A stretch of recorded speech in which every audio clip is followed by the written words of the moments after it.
Vast oceans, marine deserts. No one has truly understood what lies beneath the surface of the waters that surround Los Santos and Blaine County.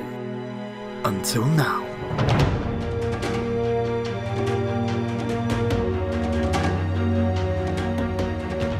This short film will reveal the animals and plant life that live in these waters.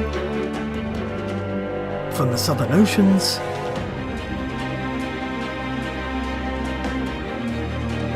to the northern seas.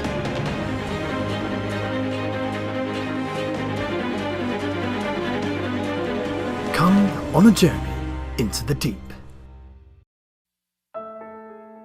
In order for us to explore these mysterious waters, we will need the very latest submersible.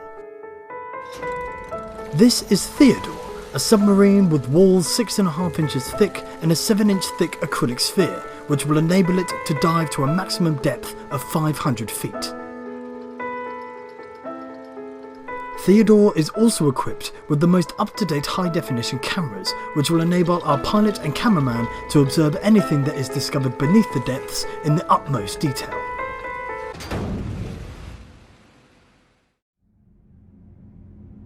Our journey begins in the Southern Ocean, and the water is incredibly dark. The submarine is equipped with highly powerful spotlights, which illuminates anything within a radius of 30 feet in all directions. On close inspection, the water appears to be filled with harmful bacteria. It's difficult to be sure, but there are rumours that suggest that the port of South Los Santos is strategically dumping harmful bacteria into the ocean and is thus causing all animal life to migrate to other areas.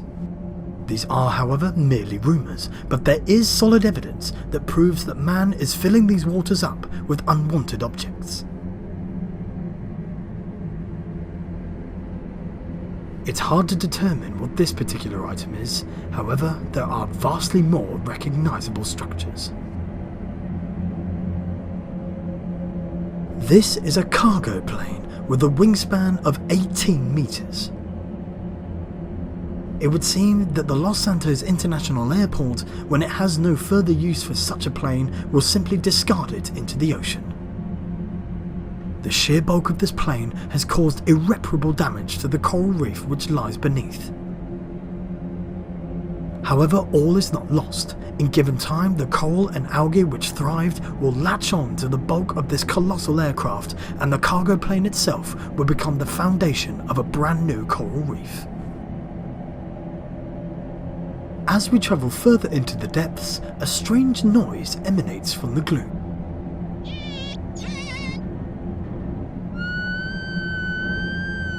The owners of this noise are about to reveal themselves. Killer whales. These whales are huge, over 7 meters in length and weighing just under 9 tons. They're looking for food, but they won't find any here.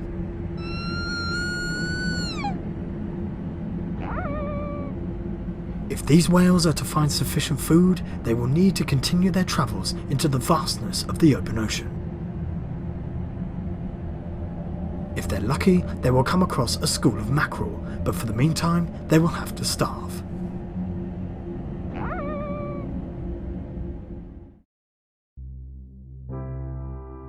We are now travelling down the western coast, and kelp plants are in abundance. These kelp plants will provide a safe haven for small fish. The females will be able to lay their eggs on the leaves, and the males will be able to fertilise them in relative safety.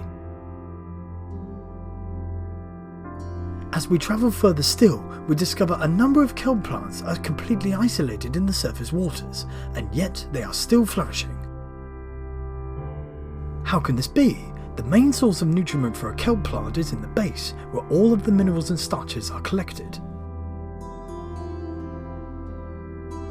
The answer lies beneath. The base of the kelp plant is so large that in fact it collects more than enough nutriment than it actually requires. As a result, the top of the kelp plant breaks off and is then able to float to the surface. With its stems and leaves packed with minerals and nutriments, and with the added power of the sun, it is then able to completely independently photosynthesize and therefore can flourish in the surface waters. As we return to the surface, a giant homes into view.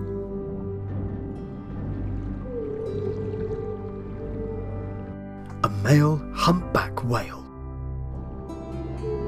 These whales are gigantic. They can grow over 16 meters in length and weigh just under 40 tons. Despite its enormous size, this whale has not eaten for over 5 months.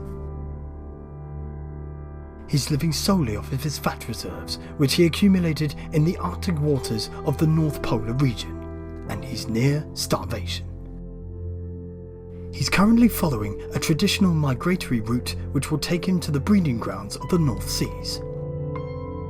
Once he is mated, then and only then will he make the 4,500 mile trip back to the Arctic waters in order to feed. We have now entered the Northern Seas. We've been here for less than 3 minutes and already we've attracted unwanted attention.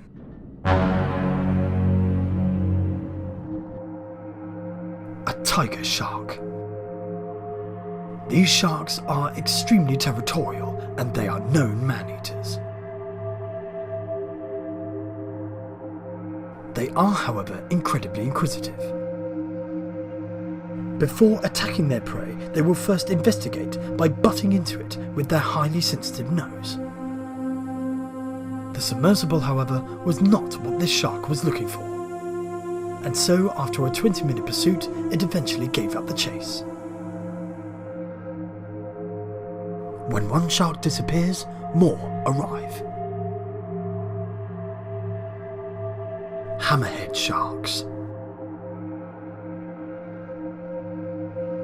And in great numbers.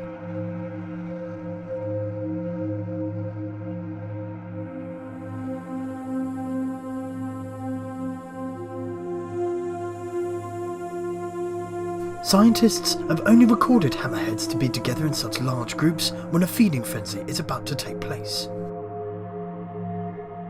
The evidence suggests, however, that a feeding frenzy is not going to occur. So why these hammerhead sharks are together in such large numbers without the prospect of food is a mystery. However, the fact that they are is a very rare sight indeed.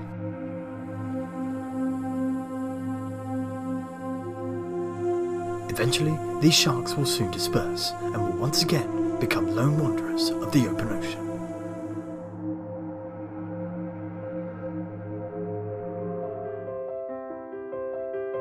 We are now entering the final part of our journey. The waters of the eastern coast. But as we cross the border from the northern seas into these waters, an excitable commotion can be heard in the distance.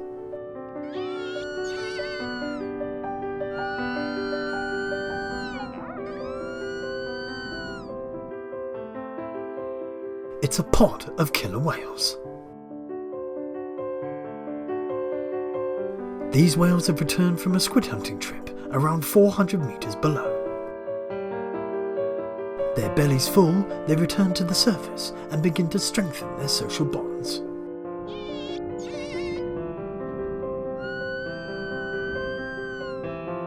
This hunting trip, however, was not a complete success.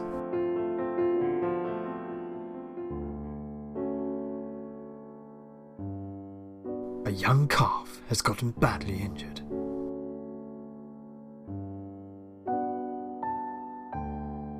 And its mother has noticed. The mother is desperate for the calf to rejoin the pod. She calls to the calf affectionately as if to give it motivation. But to no avail. As an act of desperation, she prods the calf in its flank to give it one last motivational push. this sadly has not worked either. One theory as to how this youngster succumbed to its injuries is that for the first time it was learning the complicated hunting techniques to catch squid at such depths and had thus become a victim of collateral damage. This youngster has just enough energy to keep its head above water in order to breathe.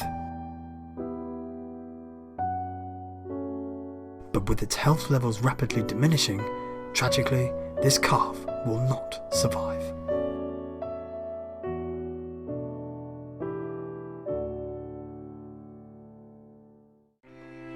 We are now in the middle of the eastern coast, and we are about to witness the largest group of animals in all of these waters. Bottlenose dolphin.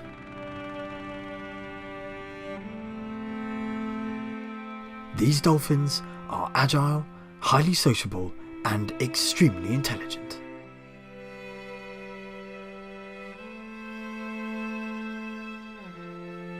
These dolphins, however, are not alone.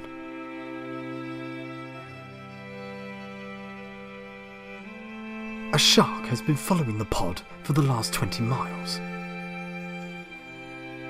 Sharks become very excited when dolphins are around. This is because they have learnt the feeding habits that the dolphins have adapted to. The dolphins will dive down into the depths and bring up with them a huge shoal of fish. This in return makes it easier for the shark to feed. This combination of animals may seem bizarre to us, but this is a partnership that has been forged over millions of years of evolution.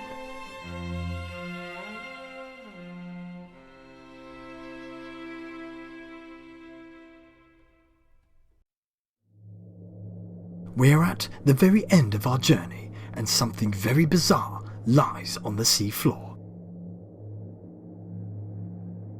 These are the skeletal remains of what can only be described as a prehistoric sea monster.